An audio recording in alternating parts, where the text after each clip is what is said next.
The poem of the man God. Preparation for the Passion. Chapter 582. The Sabbath before the entry into Jerusalem. Parable of the two lamps, and the parable applied to the miracle on Shalem. 26th of March, 1947. The weather has cleared up after the past wet days, and the bright sun is shining in a very clear sky. The earth, cleaned by rains, is as clear as the atmosphere. It is so fresh and clean that it seems to have been created only a few hours ago. Everything is bright, and everything sings in the clear morning. Jesus is walking slowly along the farthest paths in the garden. Only an odd gardener watches the solitary walk in the early morning hours.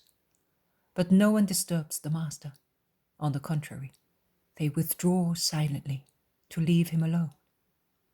Moreover, it is the Sabbath, the day of rest, and the gardeners are not at work.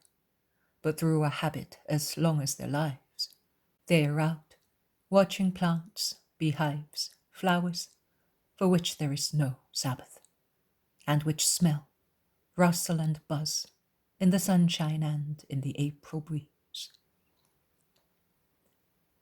Then the garden slowly becomes busy. The first to appear are the servants employed in the house, then the maidservants, then the apostles and the women disciples, and Lazarus is the last one. Jesus joins them, greeting them with his usual salutation. "How long have you been here, Master?"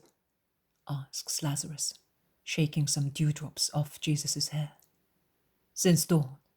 Your birds called me to praise God, and I came out here. To contemplate God in the beauty of creation is to honor him, and to pray with a moved spirit. And the earth is beautiful. And in these early hours of the day, on a day like this one, it appears to us as fresh as it was in the first days of its existence.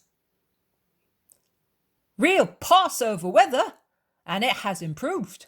It will last because it cleared up during the first phase of the moon with a favorable wind," states Peter. "I'm glad to hear that. Passover with rain is sad." "Even worse, it is detrimental to crops.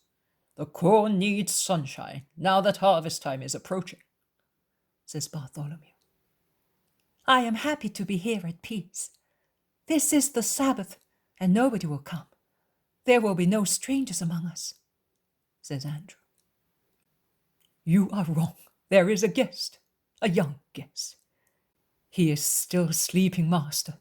A soft bed and a full stomach are letting him have a long sleep. I went in to see him. Naomi is watching over him," says Lazarus. "But who is he? When did he come? Who brought him? Because you were speaking as if it were a boy," ask both men and women.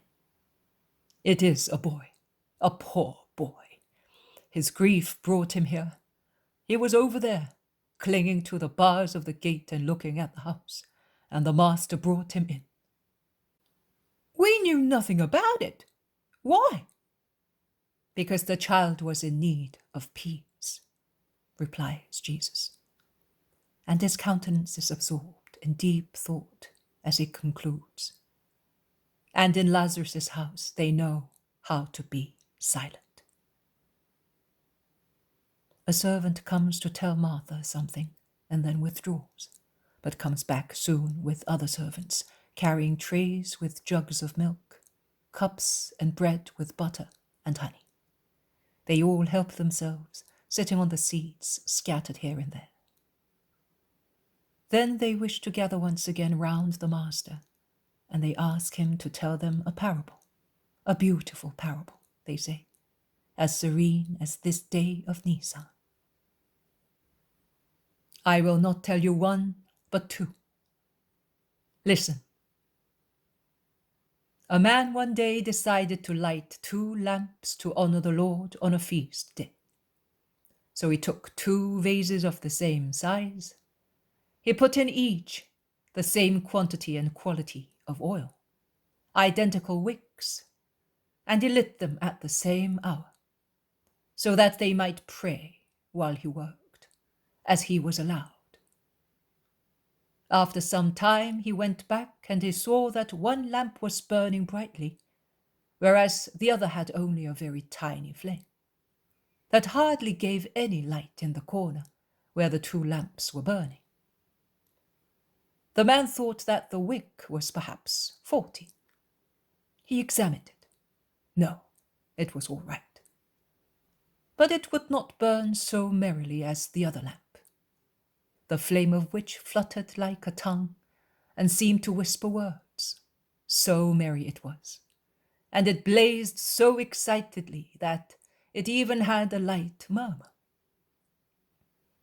This lamp is really singing the praises of the Most High Lord, he said to himself, whereas this one, look at it, soul of mine. It seems to find it burdensome to have to honor the Lord, as it does it with so little zeal. And he went back to his work. He went back again after some time. One flame had grown even taller, and the other had become even smaller, and was burning the more quietly and still, the more the other vibrated, shining. He went back a second time, the same situation. A third time, the same thing. But when he came the fourth time, he saw the room full of black, evil-smelling smoke, and only one little flame shining through the veils of thick smoke. He went to the shelf where the lamps were, and he noticed that the one that was blazing so brightly previously was completely burnt out and black, and it had also soiled the white wall with its flame. The other one instead continued to honor the Lord with its constant light. He was about to remedy the defect when a voice sounded close to him. Leave things as they are, but meditate on them, for they are a symbol. I am the Lord. The man prostrated himself on the floor, adoring, and with great fear he dared to say, I am foolish. Explain to me, O wisdom, the symbol of the lamps, of which the one that seemed more active in honoring you has caused damage, whilst the other is persevering in giving light. Yes, I will. The hearts of men are like those two lamps. There are those who, at the beginning, blaze, are bright, and are admired by men, because their flames seem so perfect and constant. And there are those whose light is mild, does not attract anybody's attention, and they seem to be tepid in honoring the Lord. But after the first or the second blaze, or the third one, between the third and the fourth one, they cause damage, and then they go out, still with injury, because their light was not reliable. They wanted to shine more for the sake of men than for the Lord's, and their pride consumed them in a very short time, amid a dark, thick smoke that obscured also the air. The others had only one constant will, to honor God only, and without minding whether men praised them, they consumed themselves through a long, clear flame, devoid of smoke and stench. Do imitate the constant light, for it is the only one pleasing to the Lord. The man raised his head. The air had been purified of the smoke, and the star of the faithful lamp was now shining all alone, pure, steady, to honor God, making the metal of the lamp gleam as if it were pure gold. And he watched it shine always unvaryingly, for hours and hours, until gently, without smoke or stench, without soiling itself, the flame went out in a flash, and it seemed to ascend towards the sky to settle among the stars, having worthily honored the Lord to the very last moment of his life. I solemnly tell you that many are those who blaze at the beginning and attract the admiration of the world that can only see the surface of human actions. And then they perish, being carbonized and staining with their pungent smoke. And I solemnly tell you that their blazing is not watched by God, because he sees it burn proudly for human purposes. Blessed are those who know how to imitate the second lamp, and not to get carbonized, but to ascend to heaven with the last throb of their constant love. What a strange parable, but true. Lovely, I like it. I should like to know whether we are the lamps that rise to heaven. The apostles exchange their feelings. Judas finds the opportunity to bite, and his biting words are addressed to Mary of Magdala and John of Zebedee. Be careful, Mary, and you, John. You are the blazing lamps among us. Let no evil befall you. Mary of Magdala is about to reply to him, but she bites her lips not to utter the words that had come up from her heart. She looks at Judas. She only looks at him, but her glare is such that Judas stops laughing and staring at her. John, whose heart is meek but burning with love, kindly replies, and that might happen, considering how incapable I am. But I confide in the help of the Lord, and I hope I shall be able to burn till the last drop, until the last moment, to honor the Lord, our God. And the other parable you promised too, says James of Alphaeus. Here is my second parable. It is about to come. And he points at the door of the house, where the curtain covering it is swaying slowly in the breeze, and then is drawn by the hand of a servant to let old Naomi enter. She rushes to Jesus' feet, saying, But the boy is cured. He is no longer deformed.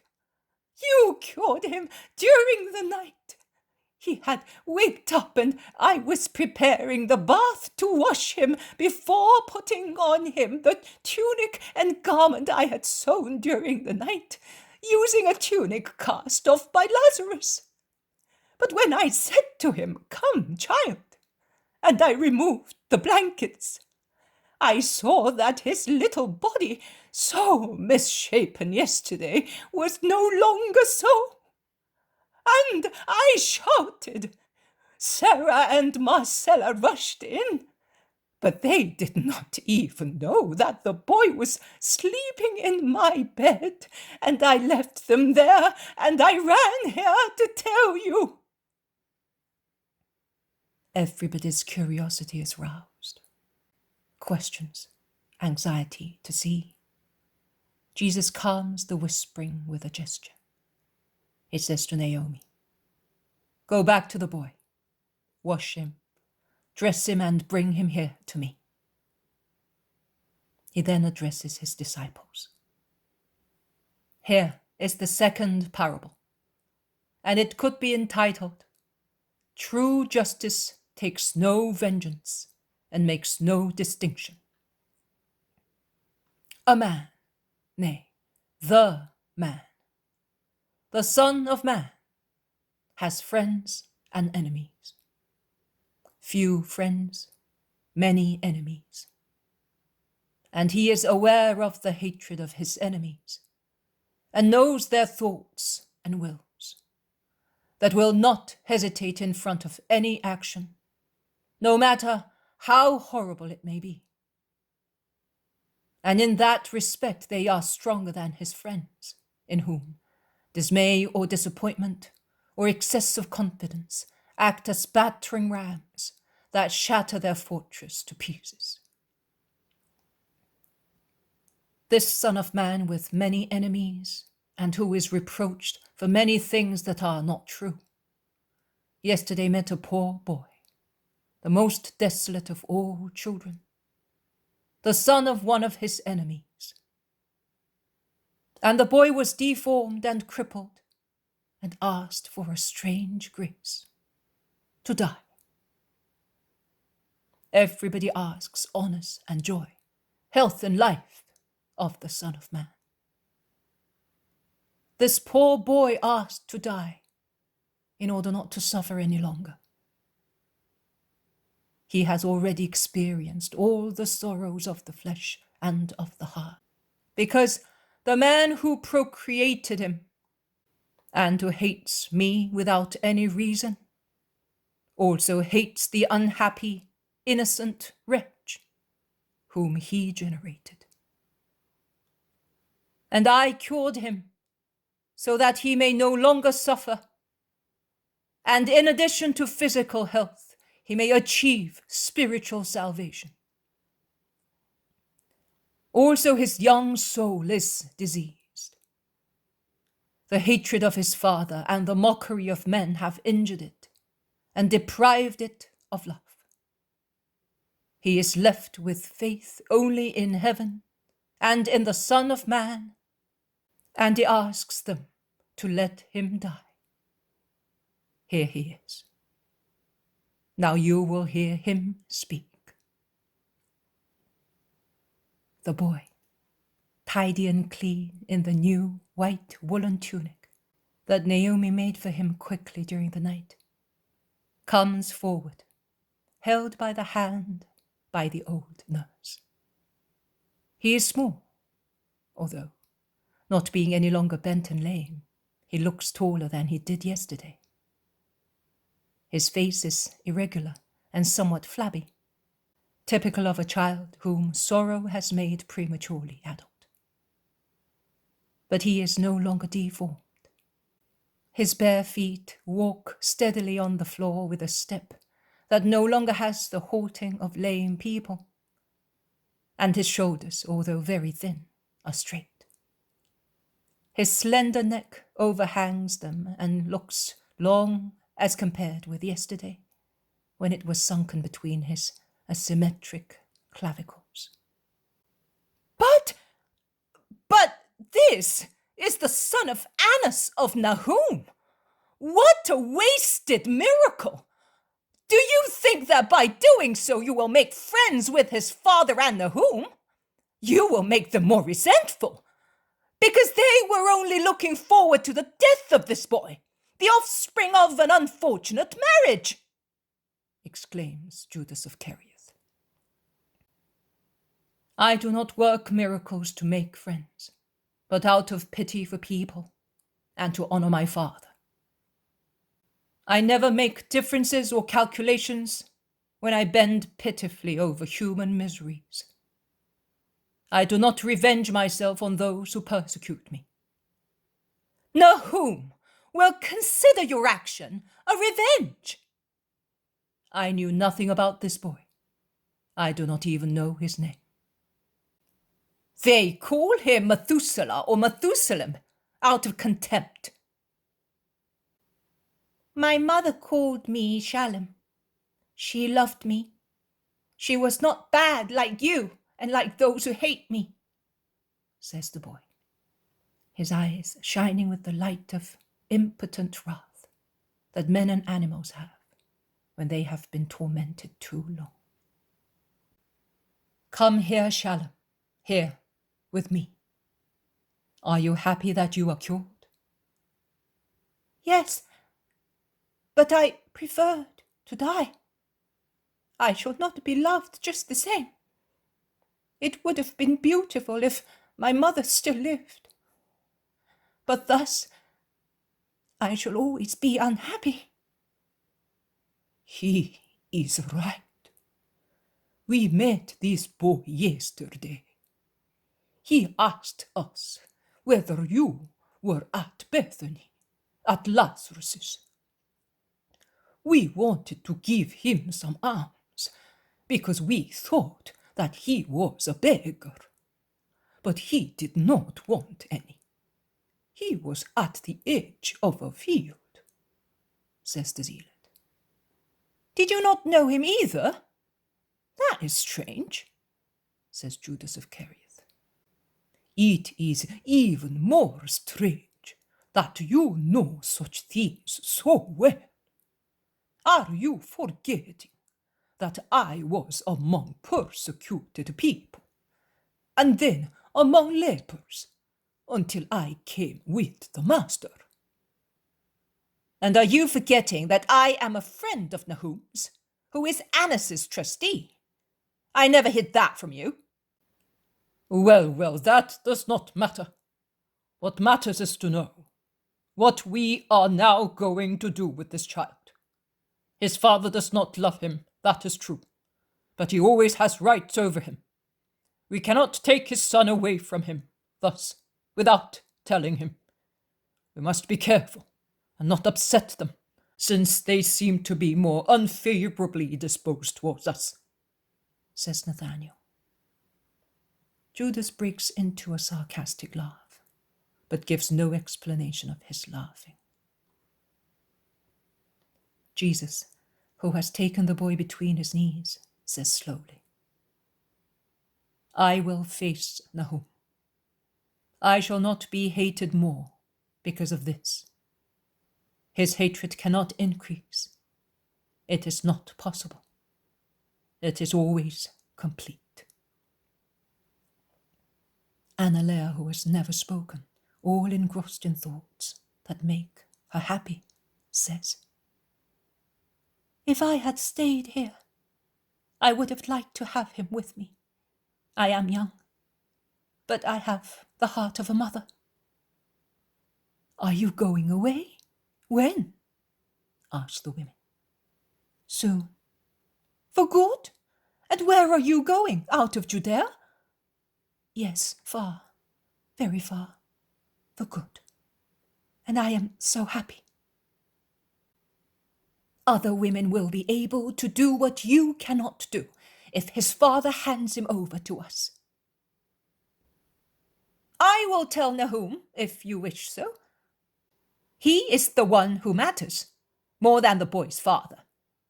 I will tell him tomorrow, promises Judas of Kerioth. If it were not the Sabbath, I would have gone to Josiah, to whom the boy was entrusted, says Andrew. To see whether they are distressed, having lost him? Asks Matthew. I think they would be more upset if one of their bees got lost, mumbles between his teeth Maximinus, who has approached them for some time. The boy does not speak. He clings to Jesus, studying the faces around him with the sharp eyes, often noticeable in sickly people and in those who have lived a miserable life. He seems to be scanning souls rather than faces, and when Peter asks him, What do you think of us? The boy replies by putting his hand to Peter's, saying, You are good. He then rectifies. You were all good. But I wish I had not been recognized. I am afraid. And he looks at Judas of Kerioth. You are afraid of me, are you not? That I may speak to your father? I will certainly have to do so, if I have to ask him to leave you with us. But he will not take you away. I know, but it is a different matter. I would like to be far, very far, where that woman is going, in my mother's country. There is a blue sea surrounded by completely green mountains. One can see it down at the bottom, with so many white sails flying on it, and beautiful towns around it. And in the mountains there are so many grottos where wild bees make very sweet honey. I have not had any honey since my mother died, and I was entrusted to Josiah, Philip, Joseph, Eliza, and the other children did get it, but I did not. If they had kept the vase of honey within reach, I would have stolen it, as I was dying for some. But they kept it on the upper shelves, and I could not climb on the tables, as Philip did. I am longing so much for some honey. Oh, poor child, I will go and bring you as much as you want, says Martha, deeply moved, and she runs away. But where did his mother come from? Asks Peter. She had houses and land near Sabbath, the only daughter, orphan and heiress, already old, ugly, and somewhat lame, but very rich. Through the assistance of old Zadok, who acted as go-between, the son of beloved Annas obtained her in marriage. A contract that was a truly base bargain, all calculation, no love. After selling the property of his wife, saying that it was too far from here, with the exception of a little house that previously belonged to the bailiff, who had received it as a gift from the old owner for himself, and his heirs down to the 4th generation, he squandered all the money in unlucky speculations. But I do not believe that, because I know that he owns beautiful lands near the shore, and previously he did not have them. Then, after some years of married life, when the woman was already on the threshold of her decline, this son was born. And it was the pretense to expel the woman and take another one from the plain of Sharon, young, beautiful, and rich. The divorced woman took refuge at the old bailiff's house and died there. I do not know why they did not keep this child. His father reckoned that he was dead, explains the Iscariot. Because John and Mary were dead, and their children went to work elsewhere as servants, and who was to keep me if I was not their son, and I was not fit to work? But Michael and Isaac were good, and also Esther and Judith were good, and they are good. When they come for feasts, they bring me gifts, but Josiah takes them off me to give them to his sons. But they do not want you, replies Judas. Now that I am straight and strong, they will want me. They are servants, as I said. They could not say to their master, take on this diseased cripple, but now they can. But if you have run away from Josiah, how can they find you? Says Bartholomew to make him ponder. The boy is struck by the just remark and becomes pensive, because his illness has made his mind prematurely thoughtful, just as his face is precociously adult, and he says downheartedly, That is true. I had not thought of that. Go back there. They will be coming during the next days. There? No, I am not going back there. I don't want to go back there. I would rather kill myself. He is shaken by a wild fury. Then he throws himself on Jesus' knees, weeping, and says, Why did you not let me die? Martha, who is just coming back with a vase of honey, is surprised at so much desolation, and Bartholomew is distressed at having brought it about, and he apologizes. I thought I was giving a good piece of advice, good for everybody, for the boy, for you, Master, for Lazarus. None of you and none of us are in need of fresh hatred. That is true, a real problem, exclaims Peter. and meditating on the case, he draws his personal conclusions, ending them with his characteristic soft whistling, which expresses his frame of mind in face of difficult, grave problems to be solved.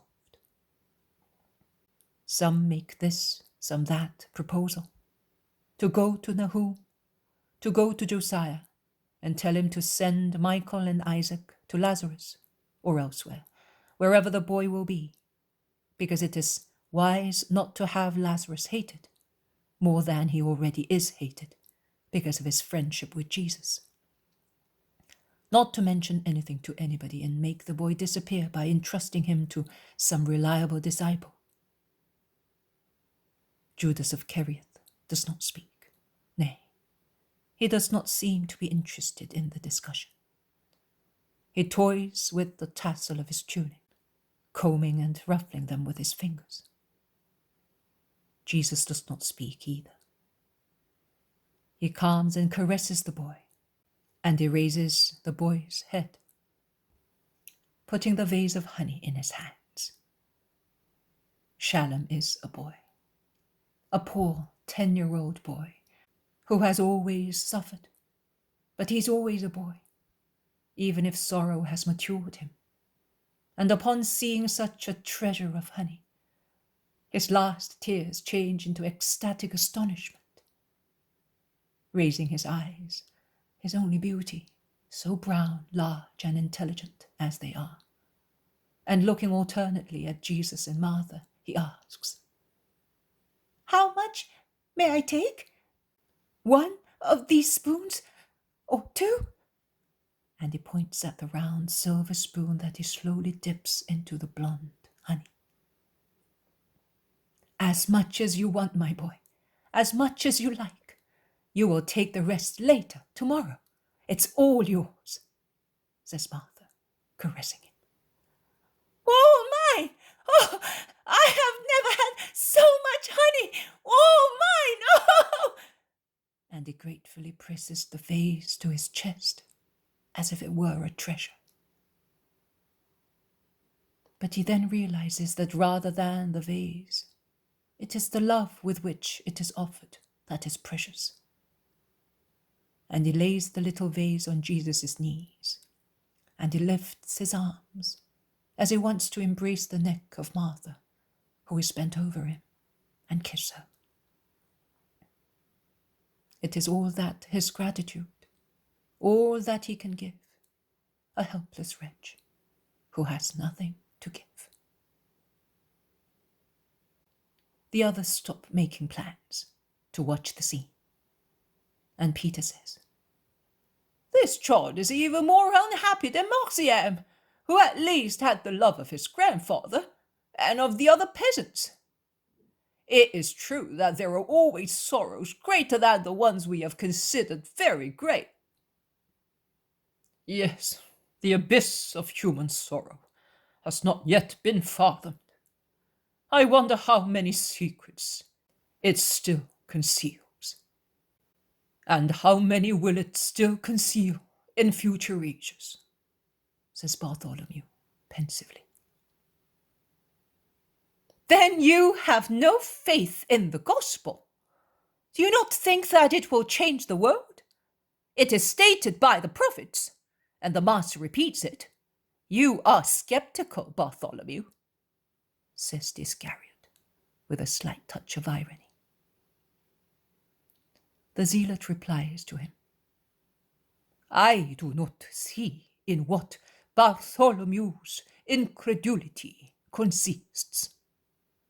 The Master's doctrine will give solace to all misfortunes.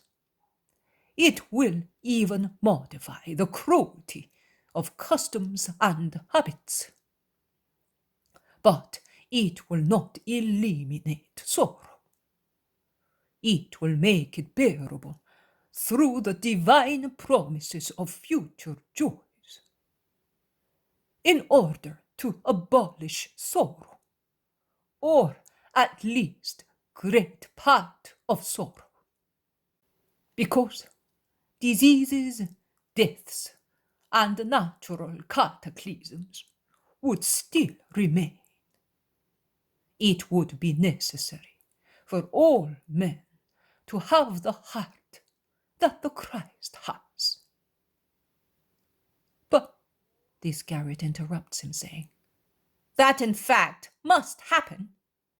Otherwise, to what avail would the Messiah have come to the earth? Let us say that should happen. But tell me, Judas, has that happened among us? We are 12, and for 3 years we have lived with him. We have taken his doctrine like the air we breathe. So, are we 12 all saints? What do we do that is different from what Lazarus does, from what Stephen, Nicolaus, Isaac, Manaen, Joseph and Nicodemus, the women and children do? I am speaking of the just people of our fatherland. All of them, whether they are wise and rich, or poor and ignorant, do what we do. A little good, a little bad, but without renewing themselves completely. Nay, I tell you that many surpass us. Yes, many followers surpass us, the apostles. And would you expect the whole world to assume hearts like the Christ's, if we, his apostles, have not done so? We have more or less improved ourselves. At least, let us hope so. Because it is only with difficulty that man knows himself, or the brother who lives beside him. The veil of the flesh is too opaque and thick, and the thought of man too carefully avoids being penetrated, for man to understand man.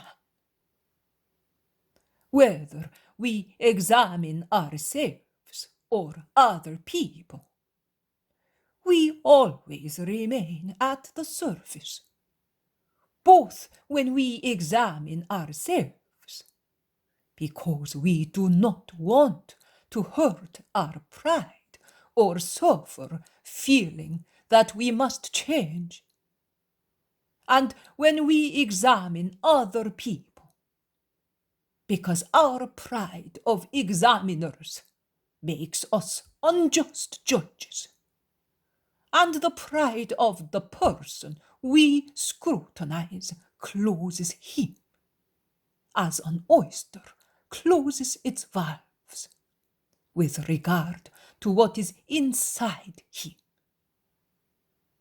says the zealot. You are quite right, Simon. You have really spoken words of wisdom, says Judas Thaddeus, approving, and the others in chorus agree. Then why did he come if nothing is to be changed? Replies the Iscariot. Jesus begins to speak. Much will be changed, not everything. Because also in the future there will be against my doctrine what is already active, the hatred of those who do not love the light. Because against the strength of my followers there will be the power of Satan's followers. How many? In how many appearances? How many new heretical doctrines will always be opposed to my doctrine, which is immutable, because it is perfect. How much sorrow will germinate from them? You do not know the future. You consider great the sorrow now existing in the world. But he who knows sees honors that would not be understood, even if I explained them to you. What a tragedy if I had not come. If I had not come to give future generations a code that checks instincts in the better people and contains a promise of future peace. How dreadful it would be if man did not have, through my coming, spiritual elements capable of keeping him alive in the life of the Spirit and assuring him of a reward. If I had not come, in the long run, the earth would have become a huge earthly hell, and the human race would have torn itself to pieces and would have perished, cursing the Creator. The Most High has promised never to send universal punishments again, like the deluge. A promise of God never fails, says Judas. Yes, Judas of Simon, that is true. And never again will the Most High send universal calamities like the deluge. But men themselves will create scourges that will be more and more dreadful, in comparison with which the deluge and the rain of fire that destroyed Sodom and Gomorrah are still merciful punishments. Oh! Jesus stands up with a gesture full of anguish and pity for future peoples.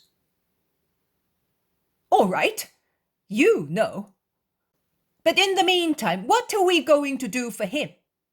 Asks the Iscariot, pointing at the boy who is enjoying his honey in small quantities and is happy.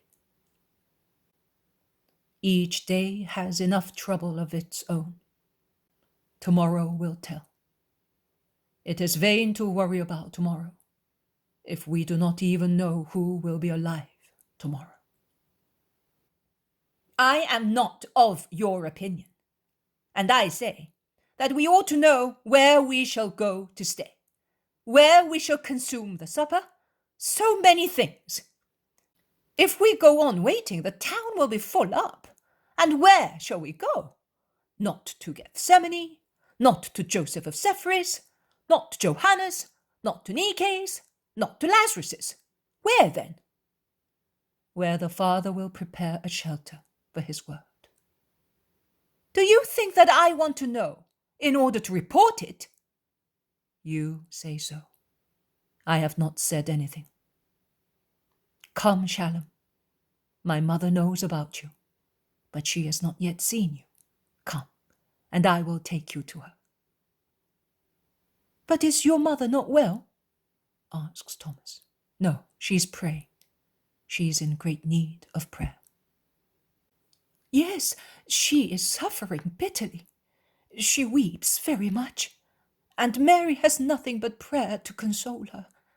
I have always seen her pray very much. In the moments of deepest grief, she lives on prayer, I could say, explains Mary of Alphaeus, while Jesus goes away, holding the boy by the hand, and having on the other side Annalea, whom he has invited to go with him to Mary.